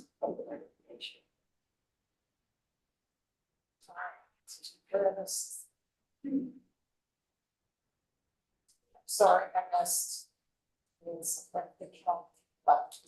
So, well, it sounds Sorry. like we might want to add something into the recommendation and do some updates. That's all. Anything else? I'm I just sidetracked. almost done with the revision of the letter. If we wanna do that before noon. We could do that with a pre-trial. Either way. Either way, whatever works for you. Well, still working on the last sentence or two of the last one, so maybe we do the pre-trial one. Pre-trial. Yeah. Let's do the pre. Or do people, well, the thing is, we take a break and then get people back. You wanna take a break? I'm gonna take a break. Go yeah, go take a personal break if you need to. But at noon time, we have eat time. So I'm afraid if we take a break, we're gonna lose people in the segment. So why don't you come on up then?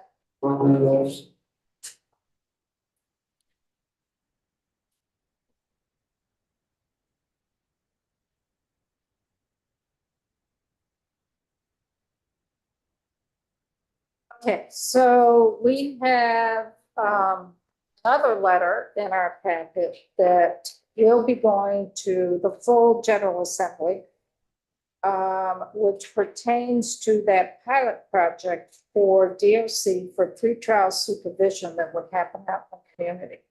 This is a new supervision level for DOC. These are for folks who are not adjudicated. They're not on probation. It's pre-trial. There was 600,000 some odd dollars put in the appropriations bill to start this. It cannot be implemented in all 14 counties through our P&P offices. So DOC recommended that we roll it out in Orleans and Essex County. We agreed to that. And this letter would reflect that recommendation on our part. So Ben, I'll turn it over to you. Okay, thank you, Madam Chair. Before the committee is a very simple letter, essentially memorializing what was decided a few meetings ago about the first locations to implement the pretrial supervision program, which this committee recommended that it first be implemented by, or in the counties of Essex and Orleans.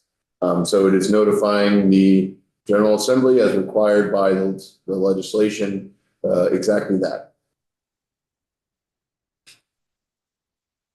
I'm not signing this until we get the sign off from committee members. So I just had why is it addressed to the clerks? So, because they're the custodians of each chamber, essentially. Yeah. Yes, So however they want to get it to all of you is up to them, but this is the process. yeah, I mean, to be fully transparent, in my mind, I debated between, do I address it to the speaker and the pro tem, or to the clerks, to the clerk and the secretary? And since the speaker and the pro tem are at the end of their terms right now, and the secretary and the clerk are more consistent, I felt it more appropriate to give it to them. I'm just curious. Yeah. Martin, you do have your hand up? Yes, one suggestion, that second paragraph, given the discussion that we have, I think we should add something along the lines of, and the department shall provide a plan for rollout to the rest of the counties, because that's something we did ask them and they said they would do, but I would like to have something along those lines in the letter as well. Makes sense. So with those changes, are you looking for a motion or something? Yes, because I'm not signing this until the committee signs off. I hear you. With the change made by Representative Lalonde, I would move to authorize the chair to sign on behalf of the committee. Is there a second? It's been moved and this is the pretrial Oh, the pretrial. supervision, and we're just gonna add that the department would provide a plan to roll this out in future All time for all counties. Okay. Is there any further discussion before we take a vote here? On the motion, and that's to accept this letter as amended. Madam Chair? Yes, Topper. Yes, that's additionally the committee requests. I think that should be stronger. Well, we said, and the department shall provide a plan. Pretty strong. We're requesting that the department present a plan to implement the pretrial supervision program statewide. I just, the word request, should we say mandates? Well, we're not saying request, we're saying the No, department shall, it's changed now, it's fine with me now. Additionally, the department shall present a plan, that's Right. fine, shall, it's fine. That with his magic. So the sentence would read, additionally, the department shall present a plan to implement the pretrial supervision program statewide to the committees of jurisdiction this upcoming legislative session. Can I ask one other question on that? Should Sure. it, as far as timing, should it be in advance of the budget being passed, or is that kind of understood or contemplated that the DOC will ask for any additional funding that they might need for the expansion? Well, it depends if it comes in on the governor's recommend for Yeah. DOC budget, or Right. if it's put in budget adjustment. That's the new wrinkle. Or Okay, if, or if it's put in on the House side when we do FY 26 budget, or if it gets added on in the Senate. right. No, I'm fine with it as it is, the letter as it is right now. Other folks weighing in? I can't, because we have this document on our screen, can only see one You want me to? person at a time. No, Want to it's stop fine. sharing? If anyone else has anything to weigh in, can you just speak up? Because I can't see your face or your hand. So the motion was we accept this letter as amended by that last sentence that the department shall present a plan to implement the program statewide. Is there any further discussion? If not, all those in favor, please signify by saying aye. Aye. All those opposed? Okay, so Ben will give me a copy and I will sign it. We'll get this done. Okay. Thank you, Ben. So E-time is on and we are just noontime, a little bit ahead. And Martin, I know you've been wanting to have Econ in for about 2 or 3 meetings here, and we finally had him scheduled in terms of just giving us updates on agenda here, it disappeared. Here I got it. It's all your fault. Put this on top of it. This is just to give us a RDAP update, and Eton, welcome. Thank you. I know we've been going back and forth trying to schedule you, and then our schedule got filled, so finally it worked out. Thank So it's all yours. If you could introduce yourself for the record and give us your update. I am Dr. Eitan Nasreddin Longo, and I am the chair of the Racial Disparities Advisory Panel on the racial disparity. Let me get this straight again.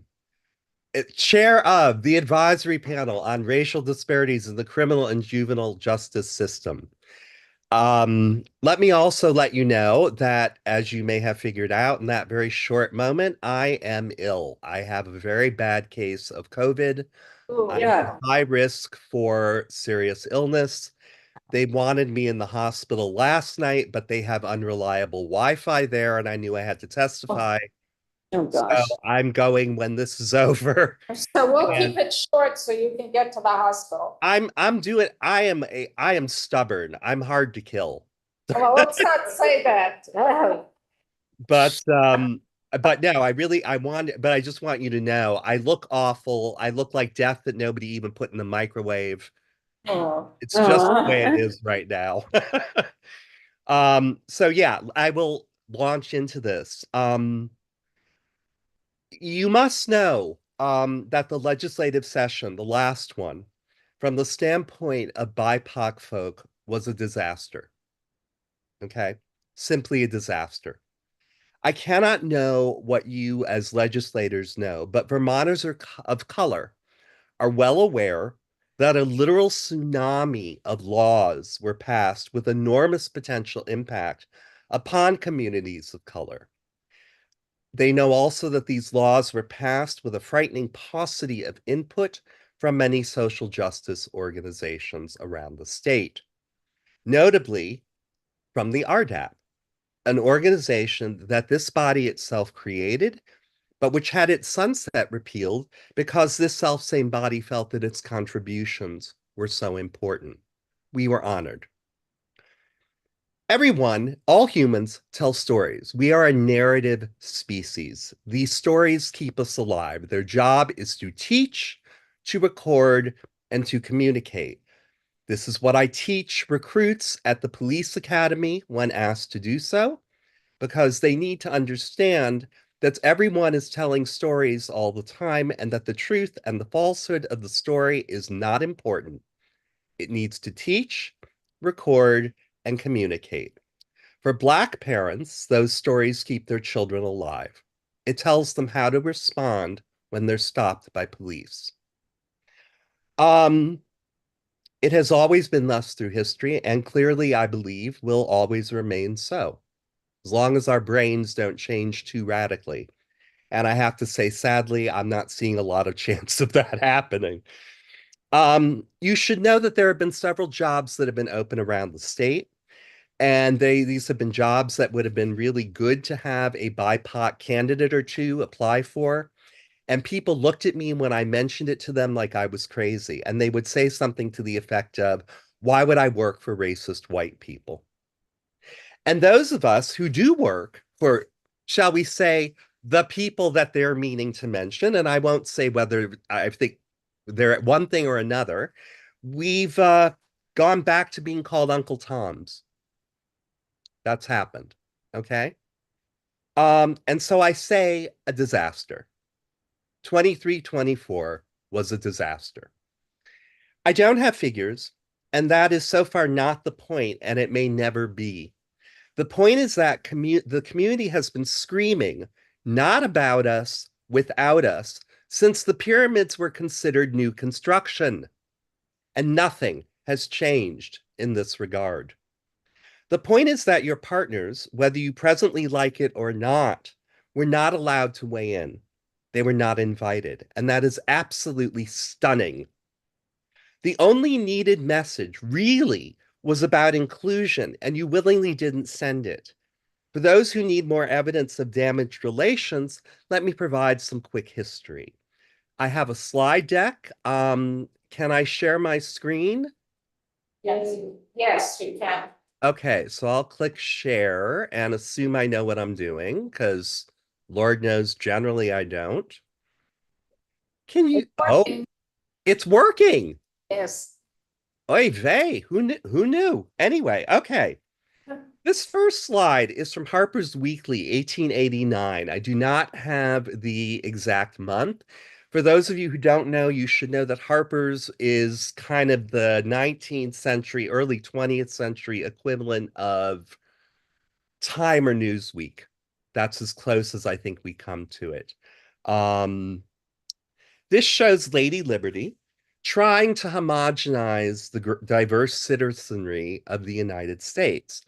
And there's a figure on the left rim of the cup that she's trying to stir all together into some assimilationist joy, who's holding a knife and holding a banner that I cannot read. And I've been working on this. The interesting part is that that Irishman is holding a knife. That ought to tell you a lot about bias right there. Yeah. Equal rights are great for everybody, but not for them because they're holding a knife. Crime had at this period increased, but it was largely due to the increasing urbanization, which included Blacks from the southern US who were, as Van Jones says, quote, refugees from terror, unquote. Let's go to the second slide. You can see how bad it got. I was told about this world from Irish folk in 1989, literally 100 years later, as I was planning out my dissertation, talk about the power of stories.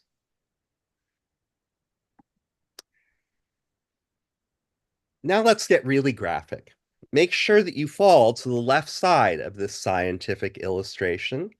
Europe is on the left side, clearly. This is the place of Kant and Fichte and Schiller and Beethoven.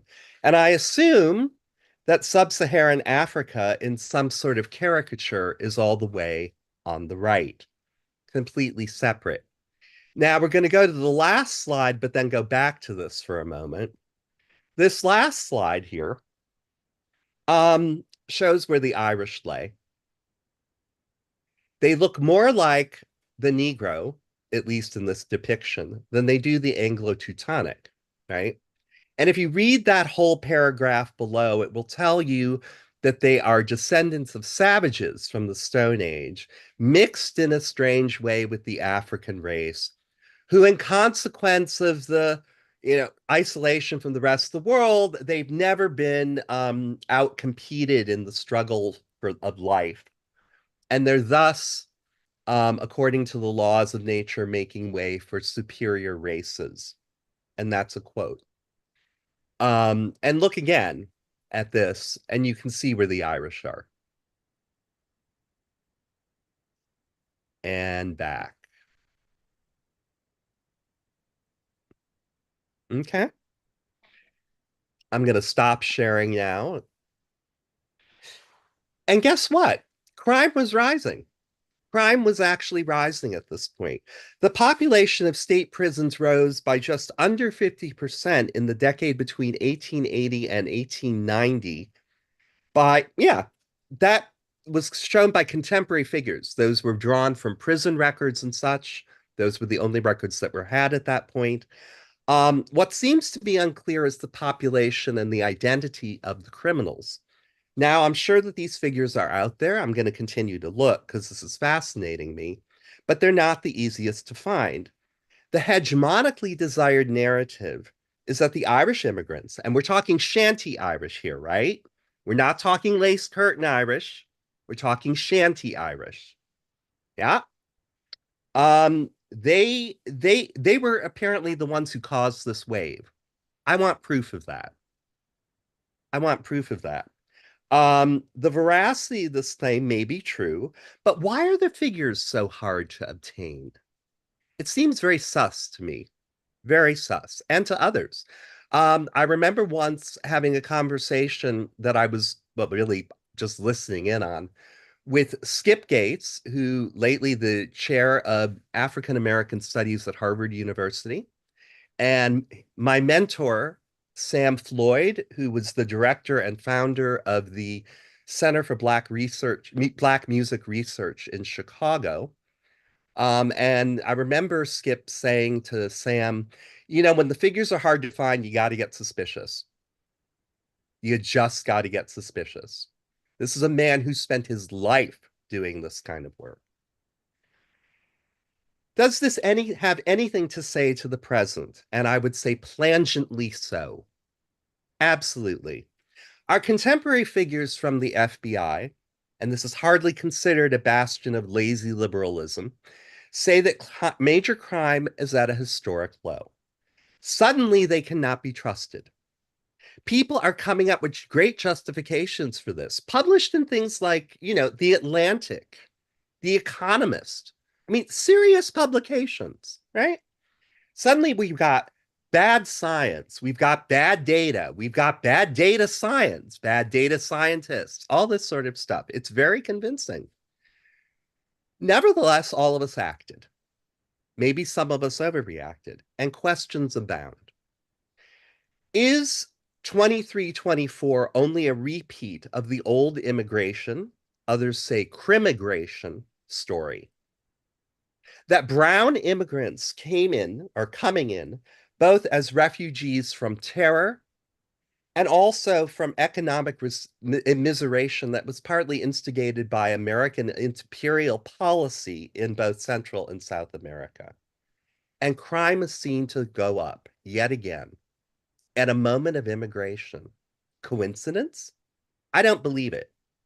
I don't believe it. Even yesterday, the New York Times published an article about the Venezuelan man who killed that nursing student in Georgia. He was found guilty, sentenced to prison for the rest of his life. He is written into the article, and I encourage you to read it, as some kind of an avatar for Southern brownness. Okay? He's a killer, and there certainly needs to be accountability, and thank God there was.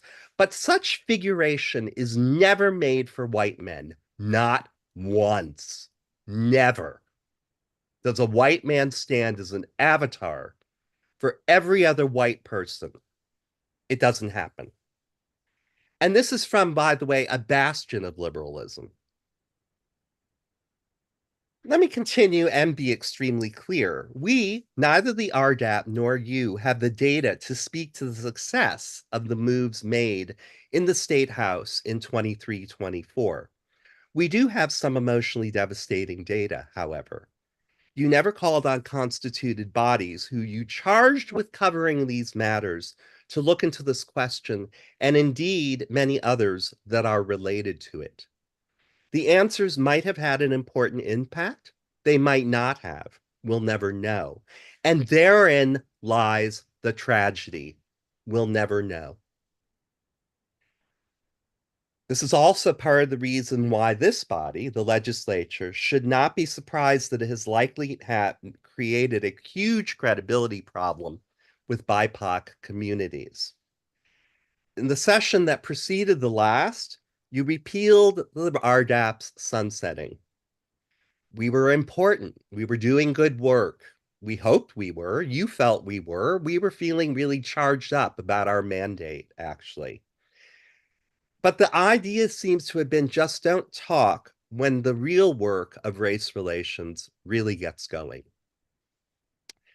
This cannot happen again. It simply can't. I myself was not sure that I was going to continue either as a member or certainly as chair of that body, the RDAP, after what happened last session. That it was simply unforgivable. You are treating the one organization that you created that is made up of community members and governmental actors working together as simple racial window dressing. I personally am not interested in being used in this fashion and don't want to be. Here's another related statement from an RDAP member. On some level, though, and this is written to me personally, so please take the you and I and all that as it's meant. There. On some level, though, it feels as if RDAP is treated as a solution in search of a problem. If it was actually seen and integrated for the dire necessity that it is, I imagine you wouldn't just be reporting out in a unidirectional fashion, but rather you would be asking the Joint Judicial Oversight Committee about its own understanding of how the RDAP is doing instead of solely populating this content. Another larger issue, even larger, believe it or not, than this, there is an incompatibility between the legislature and the RDAP, a structural incompatibility. We have a part-time legislature and a panel that is required by statute to meet for 2 hours on the second Tuesday of 10 months out of the year. There's no mechanism to ensure that matters, bills, in fact, with potential impacts upon the panel's mandate, get to us in anything like a timely fashion. Do you guys have a way of noting? I've heard you do this when you say, I want this noted for the record. If you do have a way of doing that, I want this next thing noted for the record. Poor Representative Lalonde did the best he could to get stuff to us last session, and it just didn't work. It pointed up the incompatibility that I'm talking about. He was able to get us 80 pages to be reviewed, but we didn't have the time to do it. It would be before a meeting, usually not, obviously. It would be after a meeting. So you would already have worked on it before we had ever been able to meet to discuss it as a body. There are ways we've worked around this. They're illegal. They violate the open meeting laws. I don't really wish to be held responsible for that as the chair. On the other hand, I don't wish to be held responsible for not doing the work of the panel. So it's kind of a bind. We do not have a complete solution, but we have spent all of the time pretty much from the end of the session, actually a bit before, probably more like March, till now. We're still working hard at this, on one possible part of a solution. And that solution is to mandate that impact assessment inventories, or I'm sorry, I don't have the right term. I keep using that term and I don't know why. You know what I mean. Equity impact assessments. And this is now, of course, familiar to state government, thanks to the Office of Racial Equity and the Social Equity Caucus. And we're asking that those be completed for a given number of bills. We're still arguing about what bills, how do we know, so on. We're presently working upon this with Representatives Angela Arsenault, Kevin Christie, and of course, Martin Lalonde. Another member of the RDAP believes the following. Impact assessment should be the responsibility of the sponsor of the bill. That's their belief. And I have to say there's a lot behind that in terms of education, in terms of making sure that that is in the forefront of someone's thinking. They're strong enough to go no mandates to the RDAP without safeguards to ensure its functionality. Can't argue that point very much. Separately, We're also looking closely at DCF and its struggles with rest stops and the like to see if there's any disparate treatment going on under its auspices in that direction. I think that we think of this as our due diligence. Our community partners, such as Reverend Mark Hughes and the Vermont Racial Justice Alliance, are being extremely helpful in that regard. This gives you a flavor of the direction in which we have been forced to turn in order to do our jobs. The conversation about the incompatibility that I above mentioned must be continued and moreover deepened. One move made on the RDAP's part will not solve all the problems which are here presented. It would be both hysterically funny and tragic if, in a year's time, I'm back here simply be showing the slides with which I began. But after a session in which it felt like some of the more philosophical work of Justice Reinvestment 2 had simply been forgotten or, worse, ignored, I am not at all sanguine about the possibilities for positive change. That little slideshow will remain on my desktop as a reminder of lost opportunities and as a place from which, once again, to begin. Again and again. In closing, another of our members who often reminds me that the glass can be half full says the following. I wanted to remind you to highlight the importance of doubling down on the RDAP and the Office of Racial Equity in the state of Vermont. We can be a beacon of light in this country questioning DEI programs.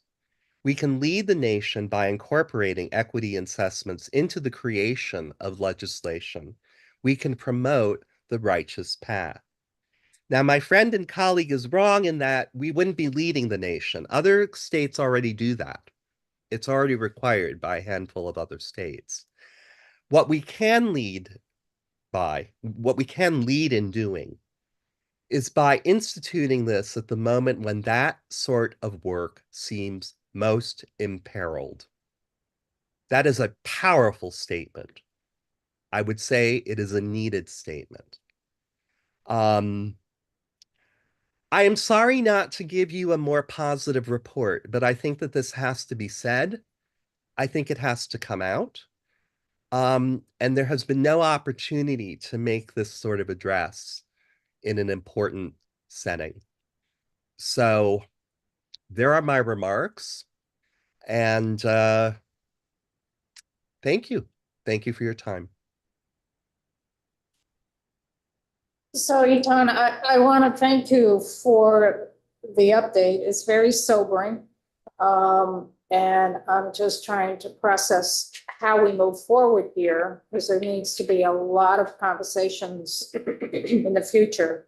And I would just recommend